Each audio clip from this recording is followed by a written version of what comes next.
even get to cross.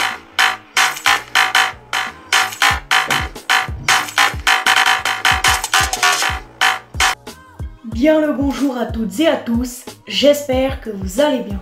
Alors aujourd'hui, je suis très honorée de vous retrouver pour une toute nouvelle vidéo en présence de ma grosse tête, de ma voix bien désagréable et avec des petites images en arrière-plan.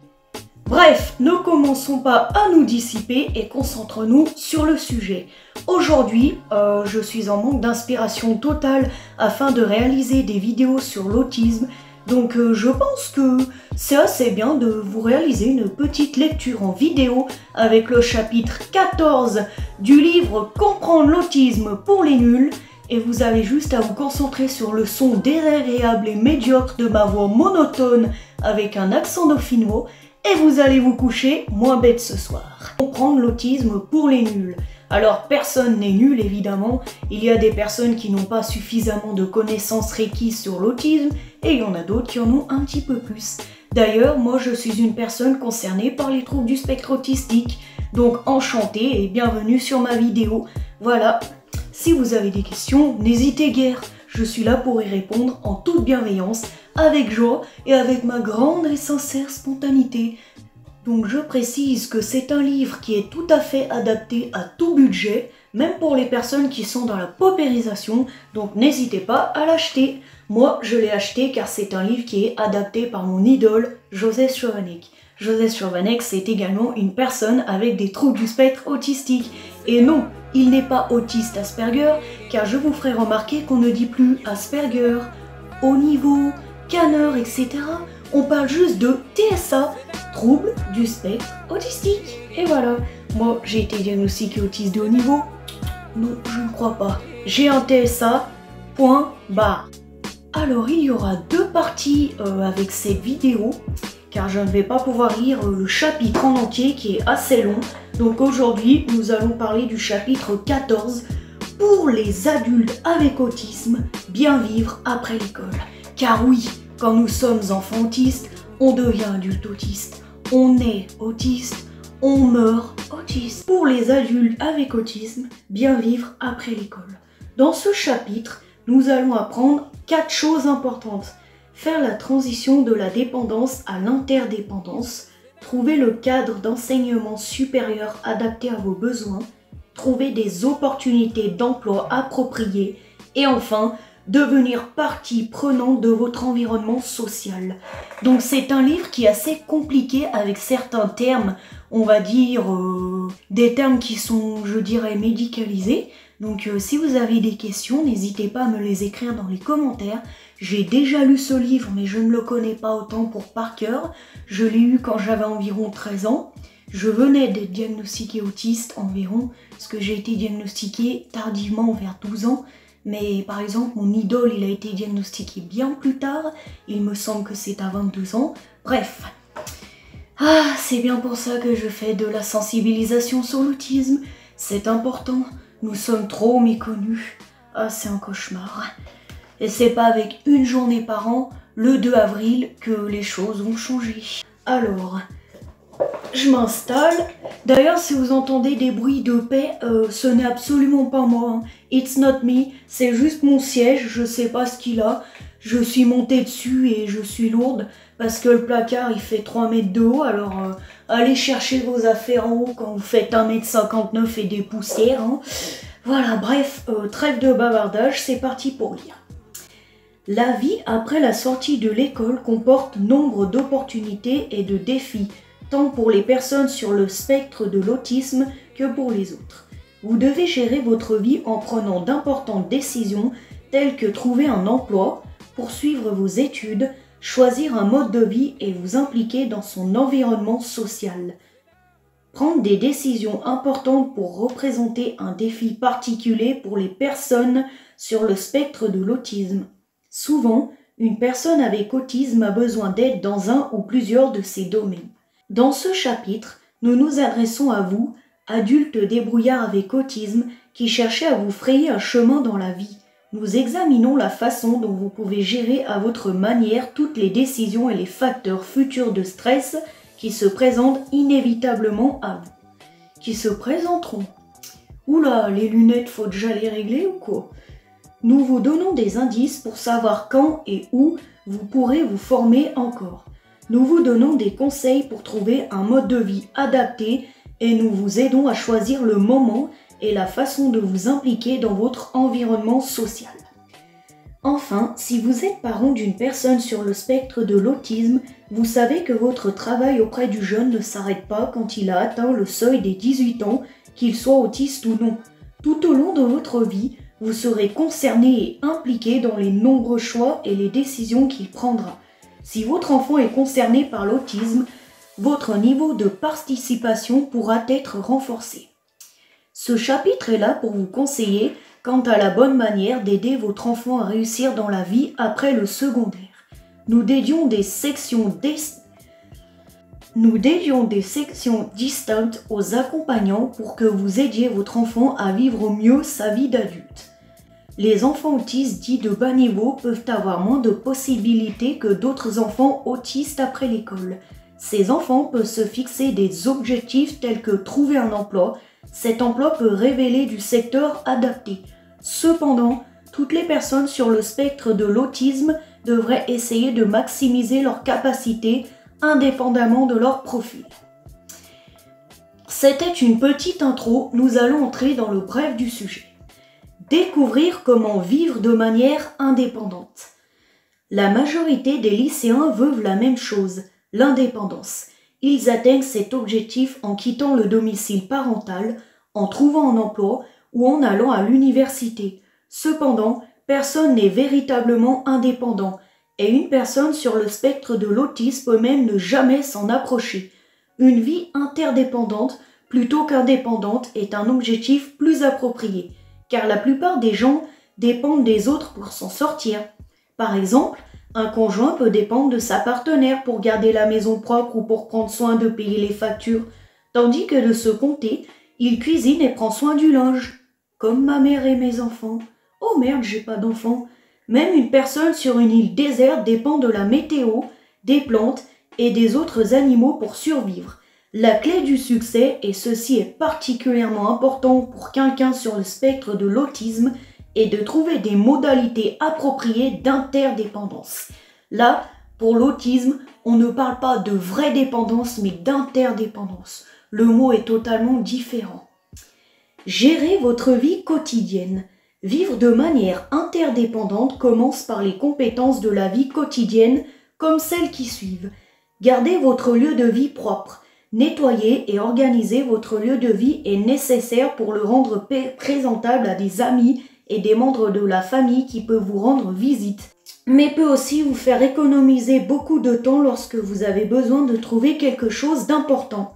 S'entendre avec les autres, tels que les colocataires et voisins. Vous devriez essayer d'apprendre à connaître les gens autour de vous. Les personnes vivant avec ou à proximité de vous peuvent être des gens susceptibles de vous aider et de vous soutenir en cas de besoin.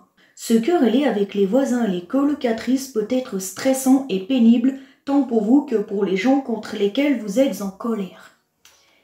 Gérez aussi bien votre temps libre que le temps où vous êtes occupé. Vous devez noter ce que vous avez à faire. Vous pouvez être facilement débordé si vous ne gérez pas votre temps. N'attendez pas la dernière minute pour les tâches importantes comme payer les factures ou faire le travail demandé à l'université. Sociabiliser avec les autres, à la fois professionnellement et personnellement. Prenez le temps de montrer que vous êtes intéressé par les gens autour de vous. Les gens apprécient que vous leur demandiez comment ils vont ou même simplement que vous leur disiez bonjour. Envisagez d'avoir des recours à la méthode de Steven Gustin visant à développer les relations, voir le chapitre 9. Cette méthode vous permet de travailler les relations sociales, y compris lors des temps de partage d'expériences. Gérer son budget. Vous devez savoir où vous en êtes financièrement. Si vous n'êtes pas en mesure de gérer un budget simple, vous pourriez vous retrouver en difficulté financière et ne pas être en mesure de faire face à des dépenses essentielles, comme la nourriture et le logement. Vous devez savoir combien vous coûtent les essentiels de la vie, nourriture, vêtements, logement, etc., pour ensuite déterminer votre budget disponible pour les activités de plaisir. Préparer et consommer les aliments sains. Une alimentation saine contribue à un corps et à un esprit sains. Manger régulièrement des repas équilibrés vous donne de l'énergie pour vos activités quotidiennes. Militantisme et révélation du diagnostic. Il est nécessaire de porter sa voix lorsque l'autisme a des répercussions importantes sur une situation ou une relation. Toutes les parties ont alors besoin d'une meilleure compréhension mutuelle. Avec cette prise de position vient la révélation du diagnostic. Après tout, vous devez dire aux autres pourquoi vous leur expliquez tout cela. Par exemple, lorsque vous demandez à votre employeur d'utiliser un certain type d'éclairage, si vous avez une sensibilité visuelle marquée, ou lorsque vous demandez que les instructions vous soient fournies sous forme écrite, si vous avez des difficultés à traiter les signaux auditifs, en d'autres termes, si votre ouïe est brouillée. Vous militez pour vous-même, et si on vous demande pourquoi, vous devez le dire. Je précise que toute entreprise doit s'adapter au fonctionnement d'une personne en situation de trouble du spectre autistique et vice-versa pour toutes les personnes qui en ont besoin, même des personnes neurotypiques. Si vous êtes toujours à l'école, consultez l'équipe qui vous accompagne pour commencer à acquérir les compétences nécessaires pour parler de votre profil cognitif et des aménagements dont vous pouvez avoir besoin. De même, consultez la section sur la révélation du diagnostic plus loin dans ce chapitre. Décidez du lieu de vie. Le choix d'un lieu de vie est l'une des décisions les plus importantes que vous ferez. Beaucoup de paramètres entrent en ligne de compte dans ces décisions. Vous devrez prendre en considération le mode de vie que vous désirez. Par exemple, vous pouvez choisir de vivre à la maison avec vos parents ou vous pouvez vivre seul, ou encore avec des colocataires dans une maison ou un appartement. Et l'amoureux, il pue si on en a un? Alors là, j'hallucine. Vous pouvez également choisir l'un des nombreux lieux de vie où l'on peut bénéficier d'une aide, résidences diverses et même institutions. Vous devez décider quelle situation correspond à vos besoins, vos désirs et votre situation financière. Vivre dans une maison ou un appartement est sans doute l'aspect le plus crucial en termes d'interdépendance. Cependant, vous et ceux qui vous soutiennent pouvez organiser des modalités d'accompagnement autant que nécessaire. Dans la liste suivante, nous décrivons certaines des caractéristiques les plus importantes de différentes situations de vie ainsi que certains de leurs avantages et inconvénients. Le domicile de vos parents, des accompagnants. Vivre à la maison semble souvent être le choix le plus facile en raison de votre familiarité avec l'environnement et où les personnes y vivant déjà. Cependant, vous devez songer à ce que vous ferez quand vos parents ou accompagnants ne pourront plus vous aider à gérer toute la maison. Vivre à la maison, cependant, est souvent l'option la moins coûteuse. Appartement, maison. Vivre dans un appartement ou une maison peut se faire seul ou avec des colocatrices selon votre situation. Alors colocataire, on n'est pas dans le féminisme, j'ai mal lu le mot. Selon votre situation, vous devez avoir une plus grande autonomie parce que les membres de la famille ne sont pas présents pour vous aider immédiatement si nécessaire. Bien que vivre seul soit souvent plus cher que de vivre chez les parents, vous pourrez réduire le coût en trouvant des colocataires. Cependant, il est important que vous trouviez des colocataires avec lesquels vous puissiez vivre et qui comprennent vos besoins. Résidence collective. Les résidences collectives sont adaptées aux besoins des personnes avec autisme ou concernées par d'autres handicaps. Compte tenu du soutien supplémentaire requis, les résidences collectives sont susceptibles d'être plus chères que les deux premières options. Institution. Vous pouvez choisir de vous tourner vers une institution si vous trouvez que les autres options ne correspondent pas à vos besoins.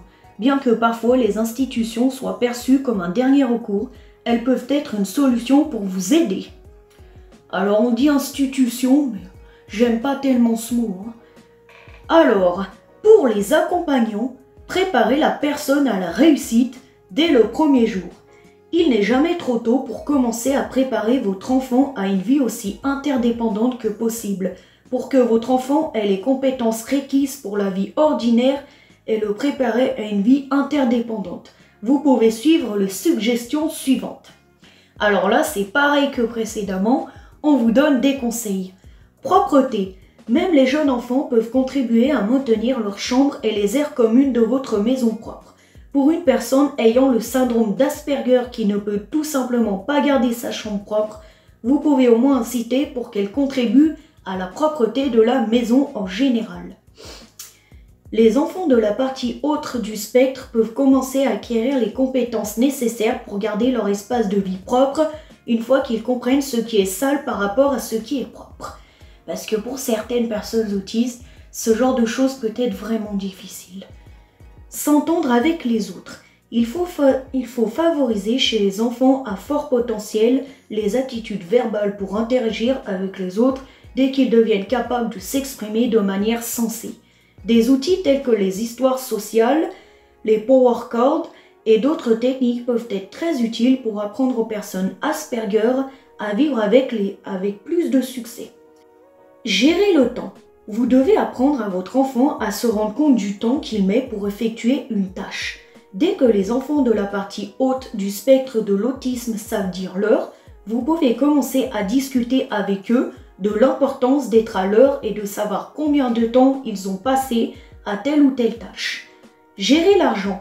Si votre enfant comprend ce qu'est l'argent, vous devez souligner que de nombreux produits ont un prix et qu'un certain montant est assigné aux objets et aux services de la vie en collectivité. Alimentation. Apprenez à votre enfant à adopter une alimentation saine en lui offrant un choix d'aliments sains tout au long de sa vie. Tous les accompagnants d'enfants sur le spectre devraient être des modèles en matière d'alimentation appropriée. Ne faites pas manger que de la malbouffe à une personne autiste, sinon elle sera en mauvaise santé comme toutes les autres personnes qui s'alimentent de ce genre de danneries, physiquement et mentalement. Autodéfense. L'autodéfense est une compétence importante qui devrait être directement enseignée aux gens sur le spectre de l'autisme. Une des meilleures façons d'enseigner l'autodéfense est de promouvoir la participation de votre enfant dans son programme d'enseignement dans la mesure de ses capacités.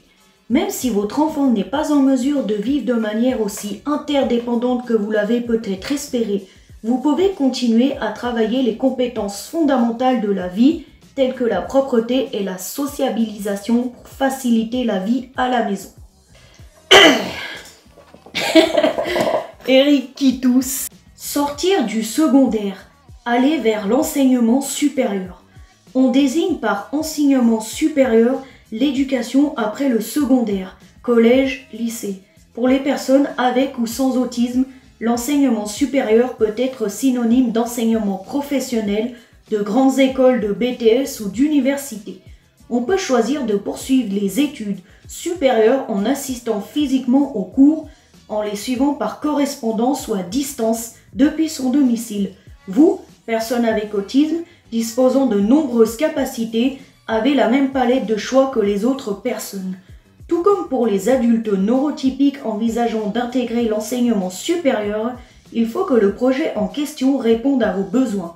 Ceci étant, à la différence des adultes neurotypiques, vous devez prendre en compte des facteurs supplémentaires.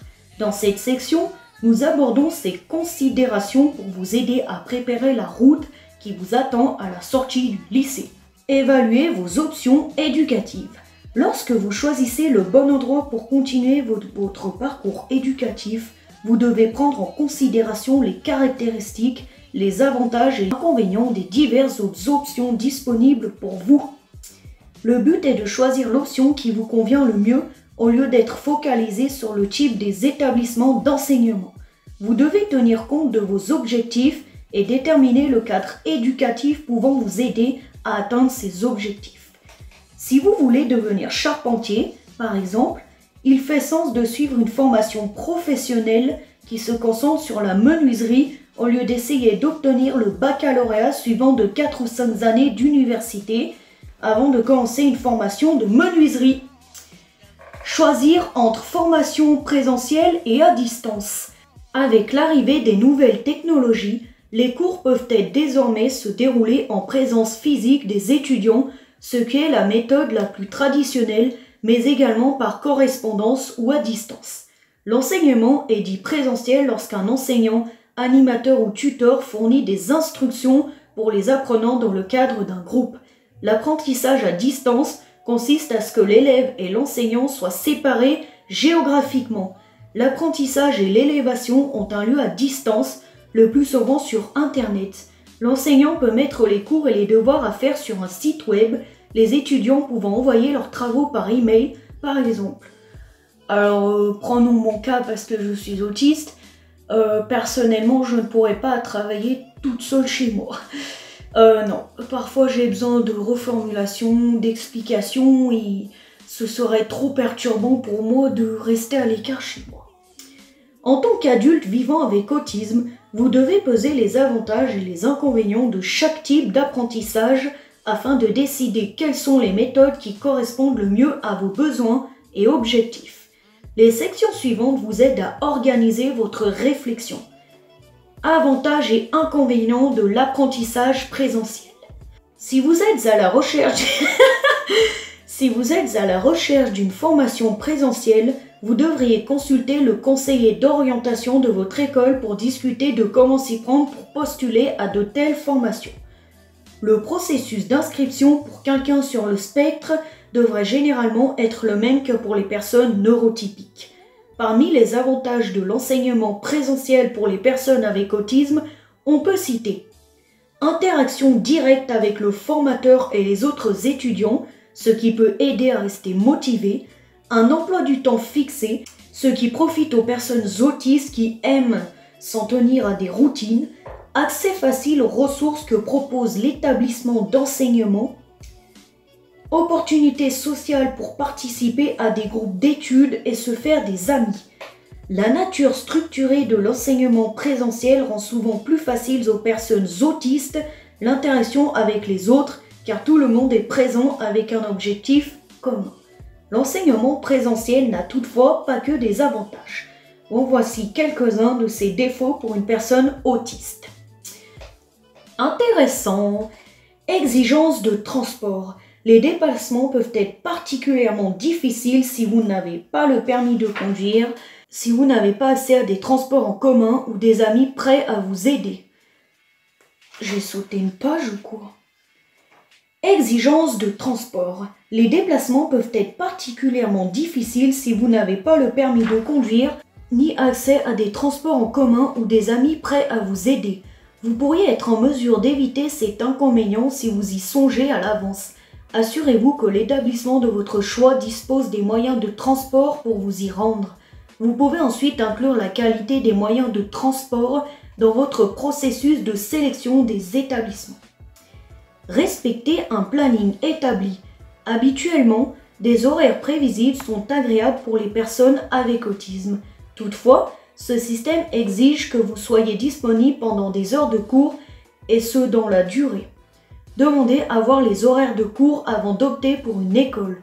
Ainsi, vous pourrez déterminer à l'avance si ces horaires sont susceptibles de vous convenir. Problème d'environnement.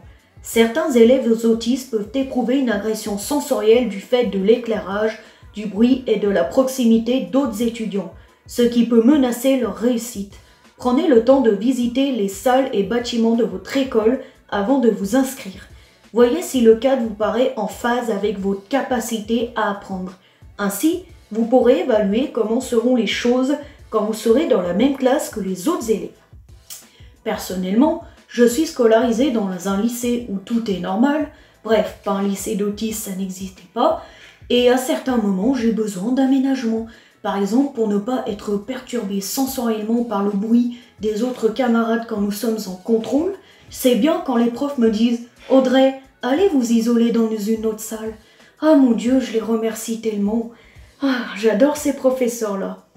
Bien que l'apprentissage présentiel puisse s'accompagner de plus de stress, les bénéfices potentiels de ce style d'apprentissage sont souvent plus élevés que ceux de l'apprentissage à distance. L'enseignement présentiel peut améliorer vos compétences sociales et ces situations imitent mieux le mode réel de travail où les gens interagissent directement toute la journée. Avantages et inconvénients de l'enseignement à distance. L'enseignement à distance implique une interaction avec votre enseignant par le biais d'un canal de communication tel qu'un ordinateur, un téléphone ou le courrier. Beaucoup d'universités offrent des programmes d'apprentissage à distance. Vous pouvez consulter votre conseiller pédagogique ou les membres de votre équipe d'orientation scolaire pour obtenir des conseils afin de trouver des possibilités d'apprentissage à distance. Parmi les avantages de l'enseignement à distance pour une personne avec autisme, on peut citer ceux qui suivent. Accès plus facile. Vous pouvez travailler chez vous et partout où vous pouvez trouver un ordinateur si un ordinateur est nécessaire. Flexibilité de planification. Sinon, on accepte les séances de discussion virtuelles que l'on trouve fréquemment dans les apprentissages à distance. Vous pouvez généralement travailler aux horaires de votre choix. Environnement privilégié.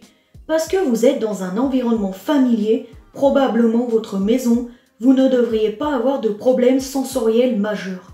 Cependant, l'enseignement à distance n'est pas du tout synonyme de vacances pour la personne avec autisme. Vous pouvez trouver quelques inconvénients significatifs à l'enseignement à distance. Motivation. Vous devez avoir en vous une forte motivation pour mener à bien votre travail parce que vous ne disposez pas d'un instituteur en face de vous pour vous encourager et de pairs pour vous aider. Réservez du temps pour l'apprentissage. Vous devez vous assurer de réserver du temps et de l'espace pour l'étude et les devoirs. Moins de temps à interagir avec les autres.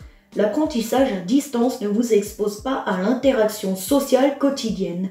Les personnes qui participent à une formation à distance doivent prendre du temps pour des activités sociales sur leur temps libre et fournir l'effort supplémentaire que cela représente. Explorer le cursus long de l'université. Alors ceci, c'est ce qu'on continuera à lire dans la prochaine vidéo, car pour le moment, je vais m'arrêter. Chers spectateurs et spectatrices de cette vidéo, j'espère que cette vidéo vous aura plu. Si vous avez des questions, n'hésitez pas. Et si vous voulez en apprendre davantage sur l'autisme, je vous invite à vous abonner à la chaîne que je partage avec un ami à moi qui est super sympathique et qui est également autiste. A très bientôt à toutes et à tous. Et si vous avez des idées de vidéos, je vous conseille fortement de me les suggérer en bas dans les commentaires et j'y répondrai avec joie et je ferai de mon mieux pour réaliser cela avec mes moyens, mes capacités et mes envies. A très bientôt, guys. Bisous. Pum pum pum pum pum. Y el pum pum pum pum pum. Y la cosa suena ra. Y la cosa suena ra. Scooby Doo papá. Y el